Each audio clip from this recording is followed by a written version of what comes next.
Bismillahirrahmanirrahim. Alhamdulillahi rabbil alamin. Allahumma salli ala sayyidina Muhammadin wa anzirhu lam'adal muqarraba indaka yaumal qiyamah. Amma ba'd. Saudara-saudaraku yang dirahmati Allah Subhanahu wa taala.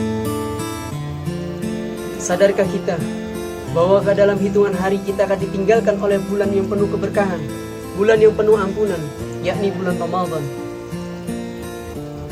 Tapi dengan berlalunya bulan Ramadan kelak bukan berarti kita harus meratapi itu semua.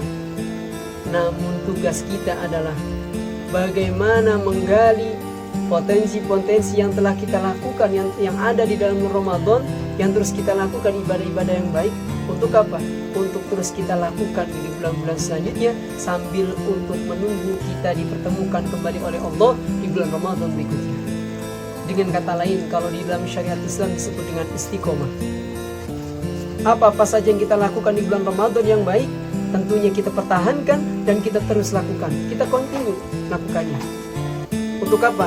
Untuk senantiasa meraih ridhonya Allah Subhanahu wa taala. Karena Allah sudah menjanjikan di dalam Al-Quran, bagi siapa-siapa saja yang mereka istiqomah di dalam menyembah Allah, maka Allah akan berikan kemuliaan. Apa kemuliaannya? Sebagaimana yang disebutkan, A'udzubillahi minasyaitonirrajim. Bismillahirrahmanirrahim.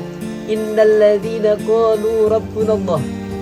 Sesungguhnya mereka yang berkata bahwa Allah adalah Rabbku, tsumastaqamu, kemudian mereka istiqomah, fala khaufun 'alaihim walahum yahzanun, maka tidak akan ada rasa takut dalam dirinya dan tidak ada kekhawatiran dalam hatinya.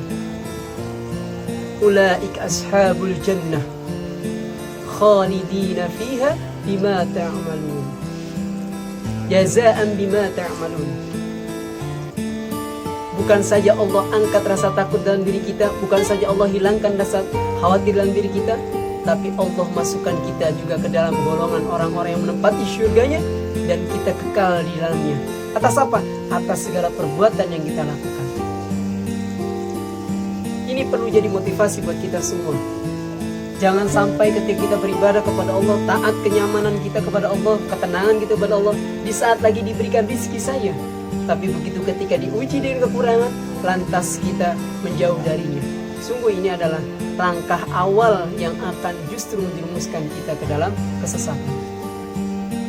Berapa banyak saudara-saudara kita, bahkan mungkin kita sendiri yang mengalami, di saat kita lagi dalam diuji dengan kekurangan, diuji dengan rasa sakit, banyak sekali ini lisan menyebut nama Allah, dan Allah.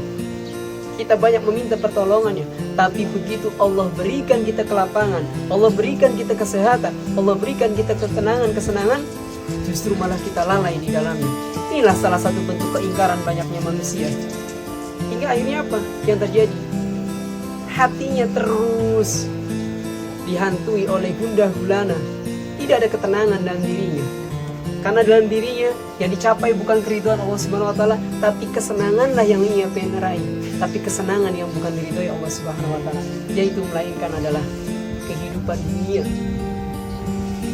yang mohon maaf itu hanya cuma sesaat dan penuh dengan akan penyesatan. Saudara-saudaraku yang dirahmati Allah Subhanahu wa taala, dari sini tentunya kita harus terus mengevaluasi diri. Sudahkah kita termasuk orang-orang yang istiqomah dalam beribadah kepada Allah Subhanahu wa taala? Sudahkah kita membenahi ibadah-ibadah kita kepada Allah Subhanahu wa taala? Sudah sejauh mana kita menerapkan apa-apa yang baik yang kita ketika kita minta di dalam keadaan sulit? Apakah kita terapkan juga ketika kita dalam keadaan senang? Sudah sejauh mana ketaatan kita di saat kita dalam keadaan sakit? Sudahkah kita terapkan ketaatan itu ketika dalam keadaan sehat? Sejauh mana ketaatan kita di saat kita dalam keadaan beribadah dengan di lingkungan banyak orang dibanding dengan ketika kita beribadah dalam seorang diri? Pada hakikatnya yang disebut istiqomah adalah continue, karena dalam dirinya tertanam bahwa Allah tetaplah Allah. Mau dalam keadaan lapang, Allah. Keadaan sempit, Allah. Keadaan ramai, tetap Allah. Dalam keadaan kita sendiri pun tetap Allah. Dan ingat, Allah itu adalah dekat dan Allah selalu bersama kita. Innallaha ma'ana. Jadi orang-orang yang beriman, orang-orang yang mengatakan bahwa Allah adalah Rabbu, kemudian mereka istiqomah di dalamnya terus menyebut nama Allah, Allah akan selalu hadir dalam hatinya. Jadi ketika dia mau berbuat apapun yang tidak diridhoi sama Allah, dia akan selalu ditolong sama Allah, diingatkan bahwa Allah selalu melihatnya, Allah selalu memantaunya. Dan Allah hadirkan 2 malaikat yang selalu mencatat perbuatan yang kita lakukan, baik ataupun buruk. Yang seketika itu pula tidak ada satu amal pun yang didapatkan oleh Allah Subhanahu wa taala. Atas apa? Atas perbuatan kita. Oleh karena itu, tentunya semua hamba-hamba yang baik, hamba-hamba yang mengharapkan itu Allah Subhanahu wa taala, ingin sekali catatan-catatan kita semuanya baik di hadapan Allah Subhanahu wa taala. Untuk itu, kalau kita ingin peroleh catatan yang baik di hadapan Allah Subhanahu wa taala, tentunya marilah kita berpedoman dengan rujukan surat yang tadi sebagai motivasi awal kita untuk terus istiqomah di dalam beribadah kepada Allah Subhanahu wa taala. Tak peduli kapanpun, dimanapun, dengan siapapun kondisi kita, tetaplah Allah ya Allah. Allah lah tempat untuk kita menyembah, Allah lah tempat kita meminta. Mudah-mudahan kita termasuk orang-orang yang diturunkan nikmat di dalam hati kita untuk terus istiqomah beribadah kepadanya. Karena dengan istiqomah lah kita akan termasuk orang-orang yang selamat di dunia wal akhirah. Wallahu a'lam bishawab.